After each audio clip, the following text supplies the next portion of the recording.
सज्जनों, आज आपको एक कथा सुनाऊंगा।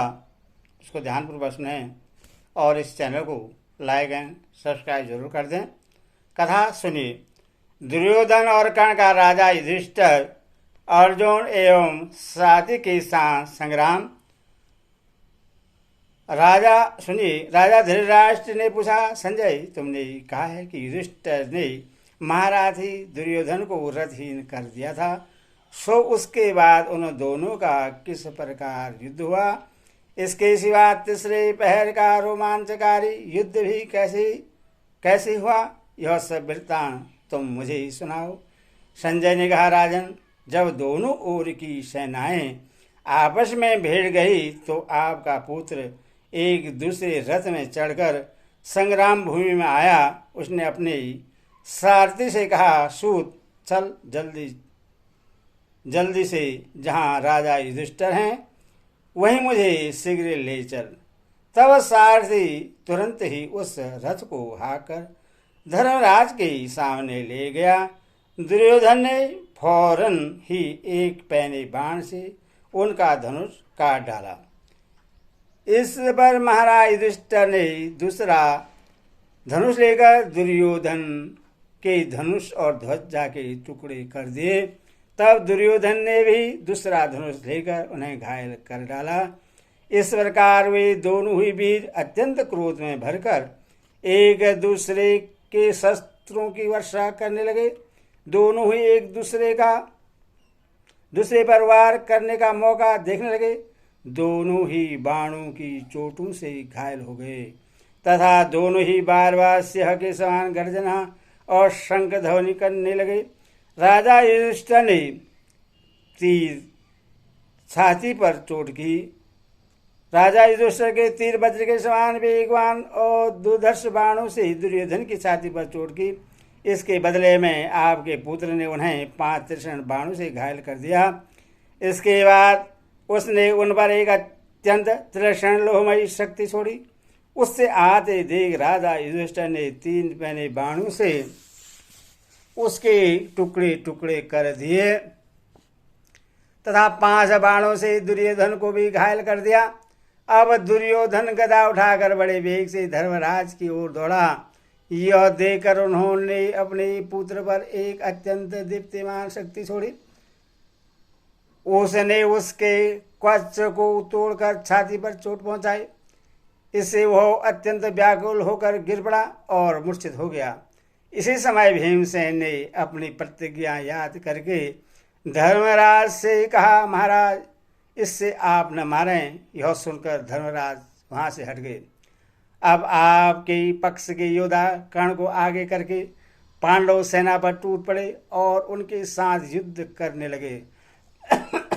कर्ण ने अनेकों चमचमाते हुए बाण सात्विक पर छोड़े। इस पर सात्विक ने फौरन ही उससे तथा उसके रथ सारथी तथा घोड़ों को अनेकों तीखे तीरों से छा दिया। कर्ण को इस प्रकार सात्विक के बाणों से व्यथित देखकर आपके पक्ष के अनेकों अतिरथी हाथी, घोड़े, रथी और पैदल सेनाएं लेकर दौड़े। उनका सामना द्रुपद के पुत्र तथा आदि अनेकों वीरों से किया। इससे वहां हाथी, घोड़े, रथ और सैनिकों का बड़ा भारी शहर होने लगा।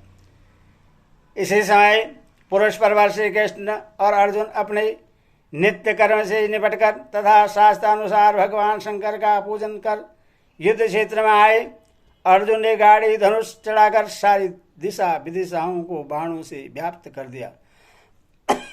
शत्रुओं के अनेकों रथों, आयुध, ध्वजा और सारथियों को नष्ट कर डाला तथा बहुत से हाथी, महावत, घुड़सवार, घोड़े और पैदलों को यमराज के घर भेज दिया। यह देखकर राजा दुर्योधन अकेला ही बाणों की वर्षा करता हुआ अर्जुन पर टूट पड़ा।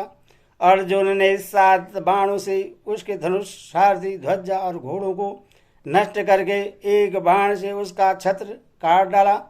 इसके बाद ज्यों ही उन्होंने दुर्योधन पर एक नवा प्राणघात बाण छोड़ा कि अश्वत्थामा ने बीच ही में उसके 7 टुकड़े कर दिए। इस बार अर्जुन ने अपने बाणों से अश्वत्थामा के धनुष, रथ और घोड़ों को नष्ट कर दिया तथा कृपाचार्य प्रचंड कोदंड को भी टुक टुक कर डाला। इसके बाद वे कृत्यवर्मा के धनुष, ध्वजा और घोड़े को नष्ट करके तथा दुशासन का भी धनुष काटकर कर्ण के सामने आए। कर्ण भी फौरन ही सात्विक को छोड़कर अर्जुन के सामने आया और उन्हें 3 तथा श्री कृष्ण को 20 बाणों से घायल कर बार बार बाणों की वर्षा करने लगा। इतने ही में सात्विक भी आ गया। उसने कर्ण पर पहले 99 फिर 100 बाणों से चोट की। इसके बाद पांडव पक्ष के अन्य योद्धा भी कर्ण पर वार करने लगे।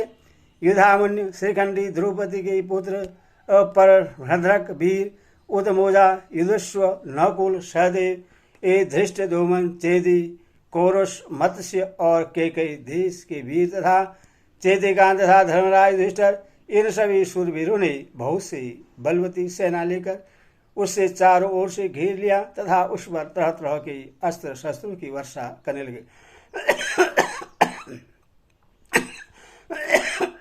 परंतु कर्ण ने अपने पैने बाणों से उससे सारी शस्त्रवृष्टि को छिन्न भिन्न कर डाला।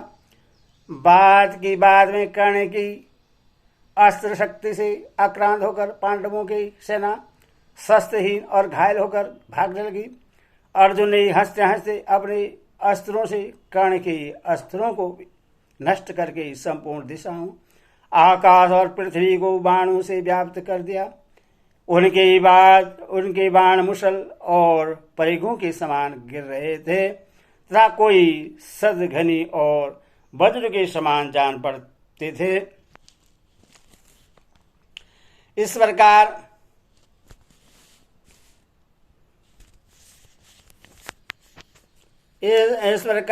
अपने आप के और पांडवों के पक्ष में योद्धा विजय की लालसा से युद्ध में जुटे हुए थे कि इसी समय सूर्यदेव अंधराचल के शिखर पर जा पहुंचे। सब ओर अंधकार फैलने लगा तथा बड़े बड़े धनुधर अपने अपने योद्धाओं के सहित छावनी की ओर चलने लगे। कौरवों को जाते देख विजयी पांडव भी अपने शिविर को चल दिए। सब वीर बाजे गाजे के साथ सेवनाद और गर्जना करते और अपने शत्रुओं की हंसी एवं श्री कृष्ण और अर्जुन की स्तुति करते जाते थे। इस प्रकार उन्होंने छावनी जाकर रात भर विश्राम किया। हरिओम तत्सत, हरिओम तत्सत।